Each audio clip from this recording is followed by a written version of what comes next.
I found the receipt in his jacket pocket. It was crumpled, barely legible. Just a thin strip of paper, nothing more. But it hit me harder than any punch. Harder than all the fights, all the silences, all the nights I lay in bed alone pretending not to notice his absence. $432.50, dinner for two. At a place we could never afford. My name wasn't on the reservation. I stared at it, heart pounding, hands shaking. It wasn't the money. It wasn't even the restaurant. It was the knowing. The undeniable proof that something was happening behind my back. Something ugly. Something deliberate. I didn't confront him right away. I just watched. For days. Then weeks. I needed more. Not just a receipt. I needed the truth. I needed to see the lie unfold in front of me. I started checking his phone. Quietly. Carefully. When he showered, when he slept. There was nothing obvious, he was too smart for that. No texts, no calls. But there were gaps. Gaps in the calendar. Meetings that didn't exist. Gym sessions that lasted 3 hours. Always smelling too fresh afterward. Then there were the new shirts. The cologne he'd never worn before. The sudden, meticulous grooming. Not for me. Never for me. He barely touched me anymore. One night, I followed him. It was raining. I stayed 2 cars behind, barely breathing, headlights off. He pulled into the parking lot of a boutique hotel, one of those stylish ones with mood lighting and overpriced drinks. I watched him go inside. I didn't see her, but I didn't need to. He was inside for 3 hours. When he came home, he kissed me on the forehead like nothing had happened. And that was when something inside me snapped. I started to plan. Not for revenge. Not yet. I just wanted to know everything. Who she was. How long it had been going on. If I ever truly knew the man I married. Because I wasn't sure anymore. I wasn't sure of anything. The next time he left, I didn't stay home. I waited 15 minutes, then grabbed my coat and keys and followed him again. This time, he wasn't headed to the hotel. He drove downtown to a little coffee shop tucked between a flower boutique and an art gallery. It looked quiet, intimate, the kind of place where secrets are whispered and lives get rearranged. I parked across the street, heart thudding in my ears like a war drum, and watched through the rain-streaked windshield as he walked inside, shook off his umbrella, and smiled, that smile I hadn't seen in months. Not for me. Never for me. And then she appeared. You know how in moments like these, your brain tries to protect you? Tries to convince you it's not what it looks like? That maybe it's a cousin, a coworker, someone harmless? My brain didn't even bother. Because when I saw her, I knew. The way she walked up to him. The way he stood up just to wrap his arms around her. The way she tilted her head and looked at him like he hung the stars. She was beautiful, yes? But not in an obvious way. She was calculated. Poised. Her hair was glossy, pinned back like she'd planned it that way for him. Her nails were red, blood red. And when she laughed, I could almost hear it from my car. It wasn't a sound. It was a statement. A flag planted in enemy territory. I should have left. I should have spared myself. But I couldn't. I watched them for 47 minutes. I timed it. They talked, touched hands, shared a slice of cheesecake. He wiped something from her lip. She leaned in, whispered something in his ear. He laughed, loud and open, in a way he never laughed with me anymore. And all I could think was, how long? How many lies? How many nights had I rolled over in bed, reaching for a man who was already somewhere else, mentally, emotionally, physically? When he finally left, I waited until she stepped outside. I don't know what came over me, but I got out of the car and followed her. Not close enough to scare her, just enough to get a better look. She walked with confidence, her heels clicking against the pavement like punctuation marks to some silent sentence I couldn't yet read. She turned a corner and disappeared into a building I didn't recognize. I stood there for a long time. So this was her. The woman who was unraveling my marriage, thread by thread, with red nails and stolen time. That night, I didn't sleep. I lay in bed next to him, my back to his chest, pretending to breathe slow and deep while my mind spun like a centrifuge. He wrapped an arm around me at some point, maybe out of habit, maybe out of guilt. It didn't matter. His skin felt foreign. His breath against my neck, something that used to calm me, now made me clench my jaw. I imagined her hands on him, her red nails dragging across the same skin that used to be mine, and I wanted to scream. Instead, I stayed still. Frozen. A statue of a woman who once believed in forever. In the morning, he kissed me on the cheek like he always did and left for work or whatever lie he was telling now. As soon as the door shut, I sat up and stared at the wall. My marriage wasn't dying quietly. It was rotting from the inside out, and I'd just been too afraid to smell the decay. But now that I had, I couldn't ignore it. I couldn't unsee her face. I couldn't unhear that laugh. I spent the next 2 days in a fog. I didn't cry. Not yet.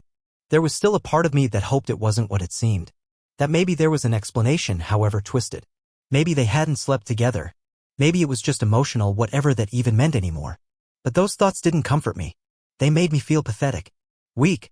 Like I was bargaining with a gun to my chest. On the third day, I asked him. We were eating dinner, or trying to. I'd made pasta, the kind he used to love, but he barely touched it. He was distracted, tapping at his phone, smiling occasionally. Not at me. I asked casually at first. Do you know a woman named Tessa? The fork paused halfway to his mouth. Just for a second. But that second was enough. He blinked. Tessa who? I shrugged. I don't know. Just Tessa. He laughed. Too loud. Too fast. No. Why? And that's when I knew. Because when you're innocent, you ask questions. You say, who is that, or why are you asking? But when you're guilty, you try to act normal. You try to deflect. I didn't press further. Not that night. I didn't need to. His lie was written all over his face. In the tremble of his hand. The sudden dryness in his throat. The way he pushed his plate away like it had turned to ash. He was cheating. And now I had a name. Tessa. Once I had her name, everything changed. I wasn't just a suspicious wife anymore, I was a woman on a mission. I started with the obvious, social media. It took less than 5 minutes to find her. Tessa Lynn Ward. Her profile was private, of course, but her profile picture gave me more than I expected. It was a mirror selfie taken in a high-rise bathroom, all sleek marble and golden light. I recognized the logo on the hand towel in the background. It was the same boutique building I'd seen her enter that night, the one I hadn't recognized. Now I did. It wasn't just an office. It was an apartment building. A very expensive one. I sat there for a long time staring at that image. She wasn't just some fling. She wasn't a mistake. She had her own place, a place he'd clearly been to more than once. A place he was comfortable. A place that cost more than our mortgage. And the worst part? She didn't look ashamed. She didn't look like a mistress hiding in the shadows. She looked proud. Confident. Like she belonged in that world, in his world. A world I was slowly realizing I'd never really been a part of. I began tracking his movements more deliberately. Not just where he went, but how he behaved. The patterns. The excuses. The shifts in mood. Every Tuesday he stayed out late. Meetings. Every other Friday he left early in the morning and came home smelling like hotel shampoo. Client breakfast.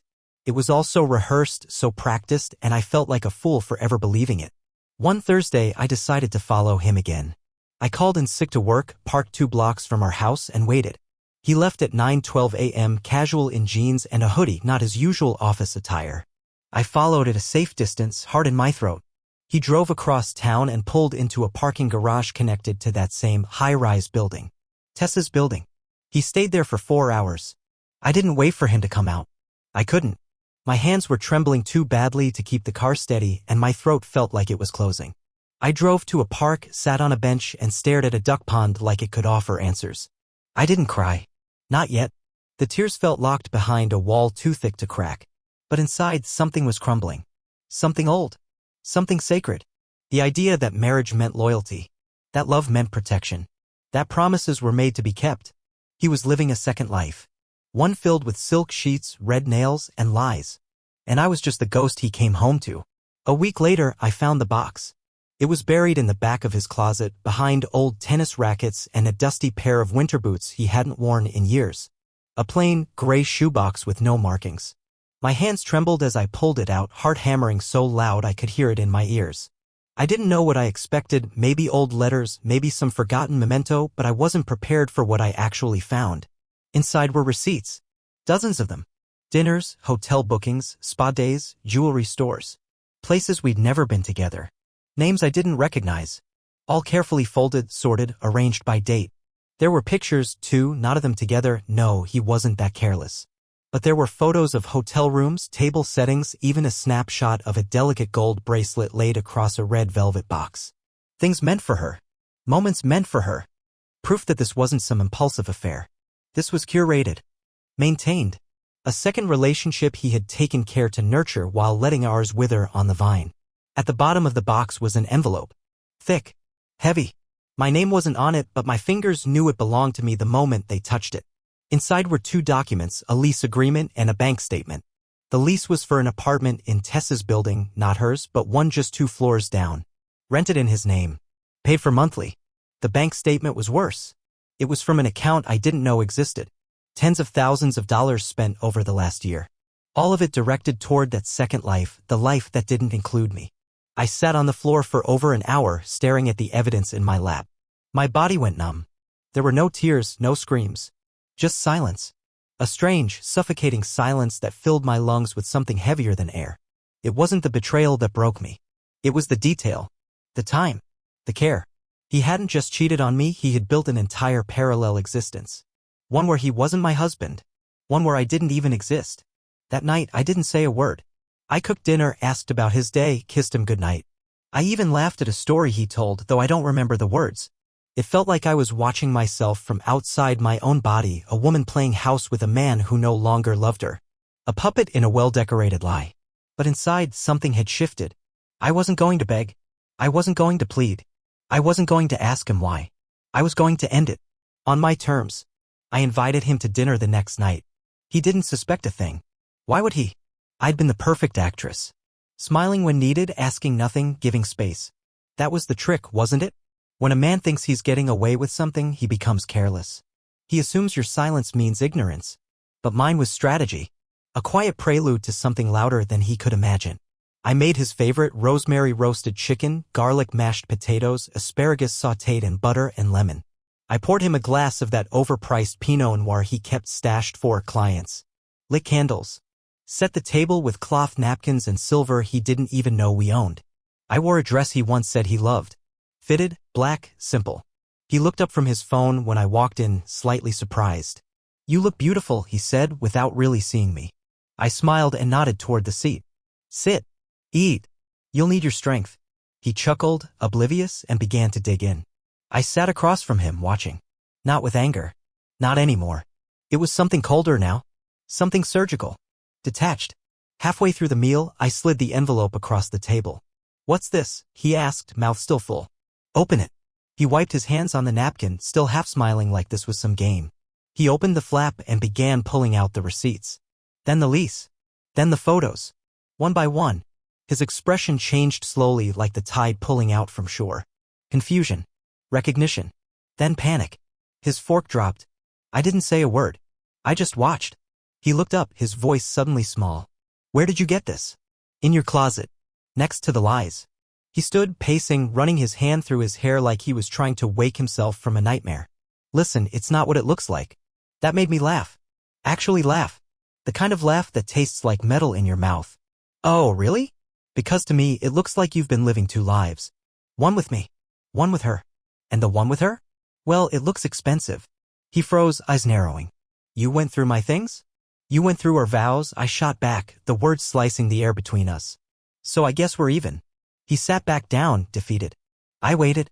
For a confession. For an apology. For a lie I could catch and shatter. But he just looked at me, empty, like he didn't know where to begin. "Why?" I asked. Quietly. Not with desperation. With finality. He opened his mouth, then closed it again. And that silence? That was the answer. There's no why. Only choices. And he had made his. 2 days later, I went to see her. Not out of jealousy. Not even out of rage. I needed closure, the kind you don't get from an argument or a letter or a quiet divorce. I needed to look into her eyes and see what kind of woman builds her happiness on someone else's ruin. I didn't make an appointment. I didn't warn her. I just showed up. It was a clear afternoon. Warm but not too warm.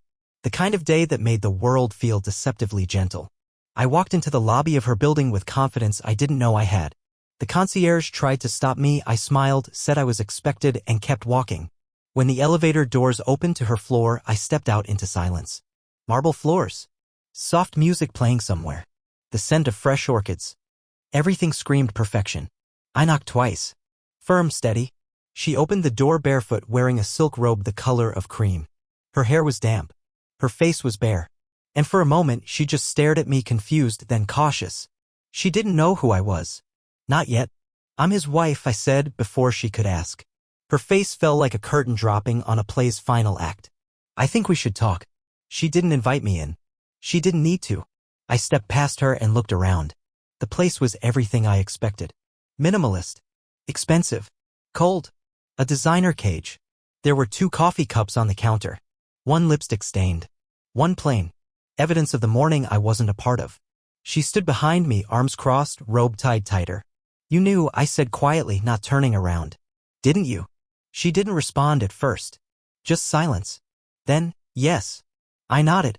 Of course she did. Women always know. Maybe not at first, but eventually. There's a tone in his voice. A shadow in his schedule. A hesitation when someone asks the wrong question. And when she found out, she stayed anyway. Because he bought her things. Because he whispered promises. Because he made her feel chosen. "Why?" I asked, turning to face her now. "Why would you choose this?" She shrugged.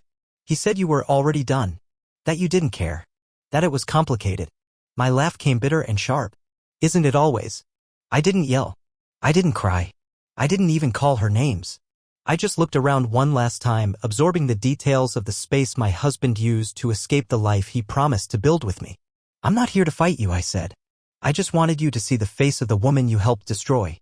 And with that I left. I didn't slam the door. I didn't look back. Some silences are louder than revenge. I filed for divorce the next morning. There was no dramatic confrontation, no final scream across the living room, no suitcase flung down the stairs. I had passed through all of that in my mind too many times already. Rage is a fire, yes, but what comes after is colder, clearer. And clarity, I've learned, is a better weapon than anger. I walked into my attorney's office wearing a black blazer and a silence I wore like armor. He asked if I was sure. I nodded. He didn't ask more. He could see it in my eyes. That evening I handed him the envelope. The same one I had given my husband days earlier. I told him to use everything inside. I wanted no settlements based on blind equity. I wanted truth on paper. I wanted the court to see not just a broken marriage, but the premeditated burial of trust and dignity. My lawyer nodded grimly. He'd seen it before. But even he paused when he saw the extent of it, the dual leases, the private account, the travel receipts. This wasn't just infidelity. It was embezzlement of a marriage. When I returned home, he was sitting in the kitchen, sipping whiskey. He looked up at me like a man waiting for a verdict. "I saw her," I said simply. He winced. "Why?" "Because I needed to look in the eyes of the woman you chose over everything we built." He stood up, suddenly defensive. "It's not like that." I raised my hand. You don't get to rewrite the story now that the ending doesn't favor you." He paced. Tried to reach for explanations, childhood trauma, career stress, loneliness. But it was all noise. And I had heard enough noise. I packed that night, not because he told me to, but because I had to reclaim my agency. I didn't need to stay in a house that had become a mausoleum of lies. I left the keys on the counter. Left the wine unopened. Left him in the echo of his own mistakes. As I drove away, a strange calm settled over me. Not peace exactly, that would take time, but the first breath of air after being underwater too long. It wasn't just about leaving him. It was about choosing myself after years of disappearing piece by piece into someone else's illusion of happiness. I had lost a husband, but I was finally finding the woman I used to be. The days that followed were a blur of logistics and quiet grief. I moved into a small apartment on the other side of the city, not much more than a box with a view, but it was mine. Every corner, every drawer untouched by his lies. I filled it with scented candles and thick blankets, made space on the bookshelf for my favorite novels, and bought a second-hand armchair that creaked when I sat in it. It wasn't beautiful. It wasn't Instagram-worthy. But it was honest. And after everything, that felt like a kind of luxury. At night, the silence was deafening. No footsteps down the hallway. No clinking of his glass in the kitchen. No late-night phone calls I pretended not to hear. Just me. My breathing. The hum of the refrigerator. At first, I hated it. The stillness made space for memories, some beautiful, some brutal. I'd lie in bed staring at the ceiling, remembering the way he used to trace circles on my back, whispering nonsense in the dark. I'd remember our road trips, our first apartment, the day we laughed so hard in the rain we forgot to go inside. And then, inevitably, I'd remember the receipts. The red nails. The shoebox full of betrayal. The echo of his laughter with her, a sound I never got to keep. But healing isn't a straight line. It's jagged. Messy. Some mornings I woke up with energy, went for walks, made coffee, felt alive. Other days I sat on the floor for hours, staring at nothing, wondering if I'd ever trust again. If I'd ever let someone that close again. But in that space, something else began to bloom. Solitude, yes, but not loneliness. A rediscovery. I started writing again, something I hadn't done in years. I picked up painting badly, messily. I said yes to invitations I would have once declined. Slowly, I was piecing myself back together, not in the shape of who I was before, but in the shape of who I could be after. He tried to reach out once. A short message, "Can we talk?" I stared at it for an hour. Then I deleted it. There was nothing left to say. Some stories end not with a bang, but with a choice not to look back. A year has passed now. 12 months since I walked out of the house we shared, carrying nothing but a suitcase and the shards of the life I thought I had. It's strange how time works, how it bends and warps and heals in ways you don't expect. There are days when it feels like it happened yesterday. Other times it feels like a lifetime ago, like I'm watching someone else's story from a safe distance. But I remember everything. Not out of pain, but out of clarity. Because the truth, once seen, never leaves you. It simply settles in your bones, changes your posture, sharpens your eyes. I see couples now and wonder. I wonder who they are when the lights go off, when the bills pile up, when the temptation whispers. I don't envy love the way I used to. Not the performative kind, not the social media kind. I crave something deeper, something quieter. A love that doesn't need a spotlight. A love that doesn't lie. I've dated a little. Nothing serious. Just conversations over coffee, soft laughter over drinks. And while I'm not ready for another grand beginning, I no longer flinch when someone reaches for my hand. I no longer shrink from the word forever. Because I've learned that forever is not a promise someone gives you. It's a choice you make for yourself. Every day. Even when the other person doesn't. He's still with her. At least, that's what I hear. They post photos, brunches, vacations, coordinated Halloween costumes. The kind of curated joy that looks perfect from a distance. I don't judge her. Not anymore. She didn't steal him. He gave himself away. Piece by piece. Without regret. Without conscience. And that, I've come to realize, has nothing to do with me. The hardest part wasn't the betrayal. It was learning to forgive myself for not seeing it sooner. For not leaving earlier. For staying in a place that didn't love me back. But I did leave. And that choice saved me. So if you're reading this, if you're in the middle of your own unraveling, if you've just found your own receipt, your own red nails, your own shoebox, know this: you are not weak for staying. And you are not broken for leaving. You are becoming. And sometimes the most powerful transformation begins with the quiet courage to say, no more. This isn't just the story of how he betrayed me. It's the story of how I set myself free.